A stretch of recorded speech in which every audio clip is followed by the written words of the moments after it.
বেশ কয়েকদিন অপেক্ষা করার পর অবশেষে আমরা একটা সরকার পেলাম। ও, এটা খুব বিরল একটা ঘটনা গেল যে ৩-৪ দিন আমরা নির্বাহী কোনো সরকার ছাড়াই দেশ চালালাম এবং আমাদের তরুণ এবং ছাত্র সমাজ আমাদেরকে বুঝিয়ে দিয়েছে যে নির্বাহী সরকার বা সিভিল অ্যাডমিনিস্ট্রেশন না থাকলেও তারা দেশ চালিয়ে নিয়ে যেতে পারে। এবং সেটার প্রতীক হিসাবে খুব অসাধারণ একটা ঘটনা ঘটেছে যে আমাদের যে উপদেষ্টা আহ, সরকার এখন দায়িত্ব, অন্তর্বর্তীকালীন সরকার যে দায়িত্ব গ্রহণ করেছেন ডক্টর মোহাম্মদ ইউনূসের নেতৃত্বে, এই সরকারের যুব ও ক্রীড়া মন্ত্রণালয়ের দায়িত্ব দেওয়া হয়েছে একজন তরুণ ছাত্র নেতাকে, যিনি ছাত্র আন্দোলনের সমন্বয়ক ছিলেন। তিনি হচ্ছেন আসিফ মাহমুদ সজীব ভুঁইয়া। তো আমরা আপনাকে নিশ্চয়ই ভাই বলে বলতে পারি, নিশ্চয়ই এই ট্র্যাডিশনাল যে স্যার বলা বা এই ব্যাপারগুলোকে আপনারা ঝেড়ে ফেলবেন। তো আমি আপনাকে শুরুতেই অভিনন্দন জানাতে চাই। আমি সামান্য একজন কি বলবো, এটা ক্রীড়া ক্রীড়া লেখক বা ক্রীড়া সাংবাদিক ছিলাম, এখন স্পোর্টস নিয়ে কন্টেন্ট বানাই। ফলে এই সমাজের পক্ষ থেকে আপনাকে শুভেচ্ছা জানাই। সেই সঙ্গে আপনাকে একটু যেটা বলতে চাই যে আসলে আপনার সামনে কিন্তু মানে যদিও ব্যাপারটা যুব ক্রীড়া শুনলে একটু ছেলে খেলা মনে হয়, কিন্তু আপনার সামনে আসলে অন্য যে কোনো উপদেষ্টার চেয়ে বেশি বা তাদের সমান চ্যালেঞ্জ, অনেক বড় চ্যালেঞ্জ। কারণ আপনারা জানেন যে গত 15 বছর বা 17 বছরে সমাজের আর্টস সব সেক্টরে যেরকম অনেক ময়লা জমেছে, অনেক নোংরা জমেছে, তার চেয়ে অনেক বেশি সম্ভবত জমেছে এই ক্রীড়া সেক্টরে, স্পোর্টস সেক্টরে। এটাকে দূর করতে আপনার নানা ধরনের পদক্ষেপ নিতে হবে এবং বেশ কিছু অজনপ্রিয় কাজ করতে হবে। এটা আমার ধারণা আপনি অলরেডি বোঝেন। আপনার প্রোফাইল দেখে যা বুঝলাম যে আপনি মোটামুটি স্পোর্টস ফলোয়ার একজন মানুষ।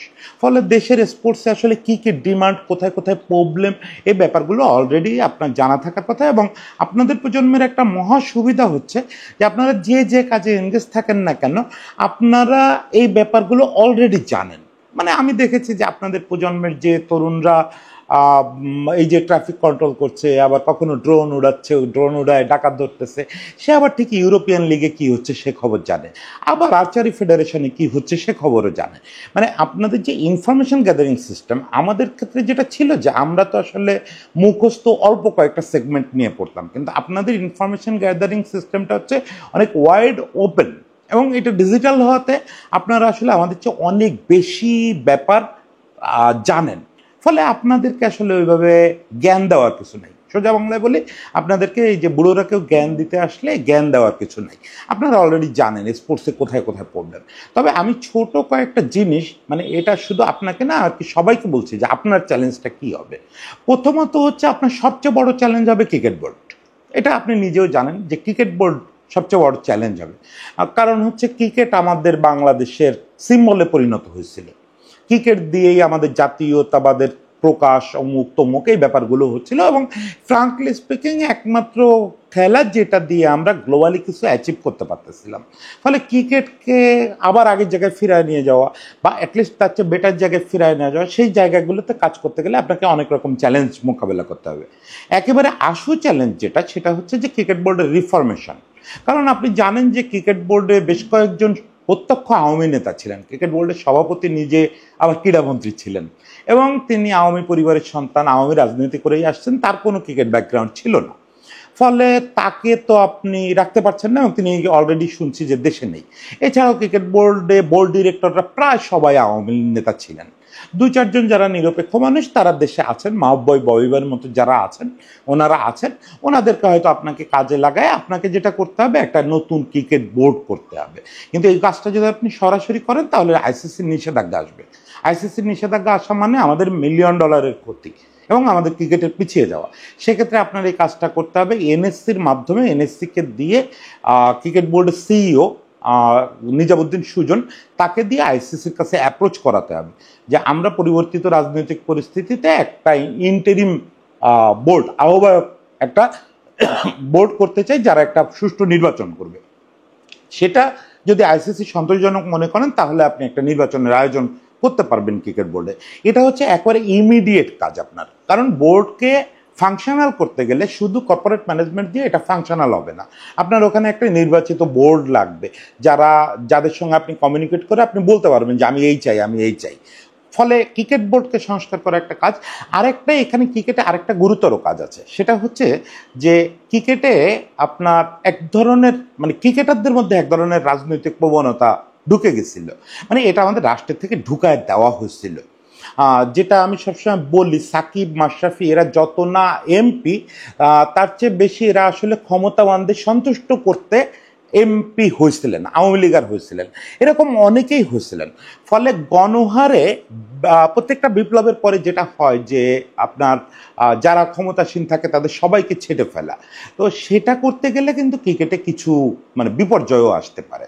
যে আপনি যদি যাদেরই আওয়ামী সম্পৃক্ততা ছিল তাদের সবাইকে বিদায় করে দিতে চান, কারণ বাধ্য হয়ে অনেকে মাশরাফির মিছিলে গেছে, সাকিবের মিছিলে গেছে, এদের উপরে কেউ যেন ভিন্ডিকটিভ না হয় এটা দেখাও আবার আপনার দায়িত্ব। সেই সঙ্গে দেখেন, যদি মাশরাফি সাকিব যদি কোনো অন্যায় না করে থাকেন, যেমন সাকিবের বিপক্ষে কিছু অন্যায়ের অভিযোগ আছে, সে অভিযোগগুলো যদি সত্যি হয় আপনারা তদন্ত করবেন, তদন্ত করে শাস্তি দেবেন, আর না হয় সে তার মতো খেলবে।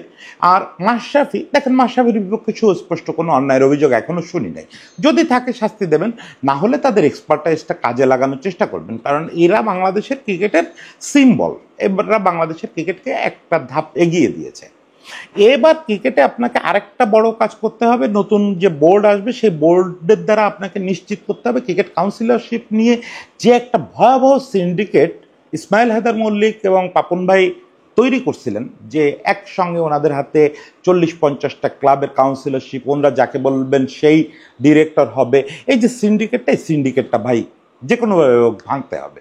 এবং এই সিন্ডিকেট নতুন যাতে কেউ তৈরি না করতে পারে, এর আগে আমরা দেখেছি জোট সরকারের সময় তারাও এরকম একটা সিন্ডিকেট করেছিলেন, নতুন কেউ যেন এই সিন্ডিকেট তৈরি করতে না পারে। ক্রিকেটকে আসলে আপনি যদি রাস্তায় তুলতে চান তাহলে সবচেয়ে জরুরি হচ্ছে এই ক্লাবের সিন্ডিকেট ভেঙে দেওয়া, কারণ ক্লাবের সিন্ডিকেট দিয়ে তারা আসলে সব ম্যানিপুলেশন করে। আপনি যদি কোনো কারণে এই ভিডিও আপনার নজরে পড়ে আসিফ ভাই, সেক্ষেত্রে আপনি যদি চান তাহলে আমি আপনাকে ক্লাবের সিন্ডিকেটটা কিভাবে ফাংশন করে এবং কিভাবে দেশের ক্রিকেটের ক্ষতি করছে প্রয়োজনে আমি আপনাকে একটা লিখিতও দিতে পারি। এটা মানে আমার পক্ষ থেকেই থাকবে, কারণ এত ছোট ভিডিওতে আমি একদম ডিটেল বলতে পারছি না। ফলে ক্রিকেটে আপনার এই কাজগুলো করতে হবে, এই কাজগুলো করে ক্রিকেটকে ট্র্যাকে ফেরাতে হবে। এবার আসেন ফুটবলে কি চলছে আপনি নিশ্চয়ই ভালো জানেন। সালাউদ্দিন ভাই লম্বা সময় ধরে, সালাউদ্দিন ভাই বাংলাদেশের one of the greatest footballer, কিন্তু সংগঠক হিসাবে সালাউদ্দিন ভাই মারাত্মক ব্যর্থতার পরিচয় দিচ্ছেন এবং ফুটবল ডিসফাংশন হয়ে পড়ে আছে। ফুটবলে কিচ্ছু হচ্ছে না ভাই, কিচ্ছু হচ্ছে না, ও সেটা আপনি নিশ্চয়ই জানেন, অলরেডি আপনার কানে এইসব খবর যাওয়ার কথা। ও ফুটবলটাকেও আসলে ঢেলে সাজাতে হবে, ওখানেও একই চ্যালেঞ্জ। আপনি রাতারাতি যদি ফেডারেশন ভেঙে দেন, ফিফার নিষেধাজ্ঞা আসবে, ফলে ওখানেও আপনাকে ফিফার অনুমতি নিয়ে কাজটা করতে হবে। এই দুটো ফেডারেশনে কি কি করতে হবে এটা বলার মতো লোক আপনি আশেপাশে অনেককে পাবেন, কিন্তু আমি বলি যে এর চেয়ে বেশি গুরুত্ব দেবেন আপনি প্লিজ এই যে আমাদের অন্যান্য খেলাগুলো আছে, ধরেন আর্চারি আছে, বক্সিং আছে, দাবা আছে, তারপরে জিমন্যাস্টিক্স আছে, নানা রকম ফেডারেশন আছে। সুদৃশ্যত আসিফ ভাই আপনার মনে হতে পারে যে এগুলো কোনো কাজের না, কিন্তু আমি আপনাকে কথা দিচ্ছি যে আপনি যদি এই যে আর্চারি, শুটিং, দাবা, বক্সিং, তারপরে জিমন্যাস্টিক্স, এইগুলাতে একটু নজর দেন, এগুলাকে যদি শুধু মানব পাচারের ফেডারেশন হিসাবে না রেখে এগুলাকে যদি ফাংশনাল করেন, তাহলে এখান থেকে আমাদের কিছু অ্যাচিভ করার আছে। কেননা মানে আপনি এটা ভালো জানেন, আপনি ঢাকা ইউনিভার্সিটির স্টুডেন্ট এবং আপনাদের জানাশোনা অনেক ভালো যে নৃতাত্ত্বিকভাবে আমাদের যে গঠন, আমরা আসলে ফুটবল বা ওই রকম শারীরিক শক্তি ডিমান্ড করে এরকম কোনো খেলায় আমাদের পক্ষে গ্লোবাল স্ট্যান্ড অ্যাচিভ করা খুব কঠিন, আর ক্রিকেট তো এরকম গ্লোবাল খেলা না। কিন্তু একটা জিনিস আপনি দেখবেন যে ব্যক্তিগত মেধা দিয়ে যে খেলাগুলোতে ভালো করা যায়, এই খেলাগুলোতে অলরেডি কিন্তু আমরা বিভিন্ন সময় গ্লোবাল রেজাল্ট পাইছি। দাবাতে এই এশিয়ার প্রথম গ্র্যান্ডমাস্টার নিয়াজ মোর্শেদ, তারপরে শুটিংয়ে আমরা কমনওয়েলথ শুটিংয়ে গোল্ড জিতেছিলাম, আসিফ জিতেছিলেন, উনি যাকে হারিয়ে জিতেছিলেন সেই অভিনব বিন্দ্রা পরে কিন্তু পরের বছরই অলিম্পিক সোনা জিতেছেন, এবং তখন আসিফ পুলিশের পিটুনি খেয়ে হাসপাতালে কাতরাচ্ছেন। তো এরকম বিভিন্ন খেলায় আমাদের সম্ভাবনা, আর্চারিতে যেমন রোমান সানা সর্বোচ্চ পর্যায়ে গিয়েছিল, এবার একটা ছেলে ও অলিম্পিকে নিজের যোগ্যতায় খেলতে গেছে। তো গলফে যেমন সিদ্দিকুর রহমান অলিম্পিক খেলেছে নিজের যোগ্যতায়, এরকম ভাই ইন্ডিভিজুয়াল গেমসগুলোতে অনেকে আছে, এখনও অনেক প্রতিভা আছে। আমি একদম জেনে শুনে বলছি যে প্রত্যেকটা খেলায় আপনি অনেককে পাবেন যাদের দিয়ে কিছু অ্যাচিভ করা সম্ভব। এই জায়গাটায় আমার আরেকটা সুপারিশ হচ্ছে আপনার কাছে, একদম হাত জোড় করে অনুরোধ করব যে এই ফেডারেশনগুলো তো ভেঙে দিবেনই আপনি, এগুলো ভাঙায় কোনো ইন্টারন্যাশনাল বাধা নাই। এই ফেডারেশনগুলো ভেঙে এখান থেকে পলিটিক্যাল লোক এবং আদম ব্যবসা করে এরকম লোকগুলোকে প্লিজ বের করে দেবেন। কারণ এই ফেডারেশনগুলোর এখন মূল কাজ হয়ে দাঁড়াচ্ছে পলিটিক্যাল ফোর্স হিসাবে কাজ করা এবং আদম ব্যবসা হিসাবে কাজ করা। মানে 20 জনের একটা বহর নিয়ে আমেরিকায় কিছু একটা খেলতে যায়, 10 জনকে ওখানে রেখে আসে, ওদের কাছ থেকে একটা বিপুল ইনকাম করে। এই চক্রটা প্লিজ ভেঙে দিবেন। সেই সঙ্গে ভাই এই ফেডারেশনগুলোকে আপনি যদি ফাংশনাল করেন, তাহলে এই ফেডারেশনগুলো থেকে আপনি একটা প্রতিভা অন্বেষণ ক্যাম্পের মতো করতে পারেন। এটা একটু দীর্ঘমেয়াদী পরিকল্পনা, তারপরেও ভাই এটা কিন্তু করা সম্ভব। ধরেন কীরকম, এটা ইন্ডিয়াতে যেমন মিত্তাল গোল্ড কোস্ট ফাউন্ডেশন আছে বা এরকম একটা ফাউন্ডেশন আছে। আপনি এখন উপদেষ্টা, মানে একজন পূর্ণমন্ত্রী, যুব ক্রীড়া মন্ত্রী, তো আপনি বললে বাংলাদেশে অনেক কর্পোরেট হাউস এই কাজে এগিয়ে আসবে। আপনি ধরেন 3টা কর্পোরেট হাউসকে দায়িত্ব দিলেন, একদম নাম ধরে বলি, ধরেন গ্রামীণ ফোনকে বললেন, সঙ্গে আর 2টো কর্পোরেট হাউসকে বললেন যে তোমরা মিলে একটা কনসোর্টিয়াম করো। এই কনসোর্টিয়ামের কাজ হবে 10 বছরের জন্য একটা ফান্ড দেওয়া। এই ফান্ডটা থাকবে ব্যাংকে অ্যালোকেটেড। এবার তাদের নামে আপনি একটা গোল্ড কোয়েস্ট ফাউন্ডেশন বা এই জাতীয় কিছু একটা করবেন। সেখানে আপনি 200 বা 300 বাচ্চাকে সারা দেশ থেকে বিভিন্ন ইন্ডিভিজুয়াল গেমসের জন্য, আর্চারি, শুটিং, চেস, এইসব গেমসের জন্য আপনি বেছে নেবেন। একটা গ্রুপ আপনার হয়ে কাজটা করবে। এদের নিয়ে আপনি 10 বছর মেয়াদে একটা প্রশিক্ষণ ক্যাম্প চালাবেন। সেখানে বিদেশি দেশি কোচরা এসে থাকবে, তা আবাসন ব্যবস্থা থাকবে তাদের। এদের পেছনে যদি ইনভেস্ট করা হয়, আমি আপনাকে কথা দিচ্ছি 10 বছর পরে আপনি যখন হয়তো এই দায়িত্বে থাকবেন না, কিন্তু আপনি অত্যন্ত গর্বের সঙ্গে দেখতে পারবেন আপনার এই প্রজেক্ট থেকে 2টো অলিম্পিক সোনা চলে এসছে, যেটা একদমই বাড়াবাড়ি না। আমি আপনাকে নিশ্চিত করে বলতে পারি যে এটা করা সম্ভব। আমি এটা ধরেন এর আগের সরকারে যারা ছিলেন তাদেরকে বহুবার বলেছি যে এরকম একটা ফাউন্ডেশনের ব্যবস্থা করেন, যেখানে বেসরকারি ইনভেস্টমেন্ট থাকবে, গভর্নমেন্ট পাবলিক পার্টনারশিপে হতে পারে কাজটা, বা পুরো বেসরকারি ইনভেস্টমেন্ট হতে পারে।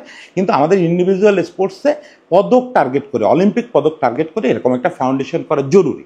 তো প্রথম দিনে আসলে আপনার কাছে অনেক দাবি দেওয়া জানায় ফেললাম, মোটামুটি আপনি জানেন কি করতে হবে। তারপরেও এই 3টা হচ্ছে বেসিক কাজ: ক্রিকেট বোর্ডকে ঢেলে সাজানো, ফুটবলকে ঢেলে সাজানো, এবং অন্যান্য খেলা থেকে ইন্ডিভিজুয়ালদের জন্য আপনাকে একটা ফাউন্ডেশন করতে হবে। এই 3টা হচ্ছে আপনার কাছে এখন মানে মূল দাবি আমাদের।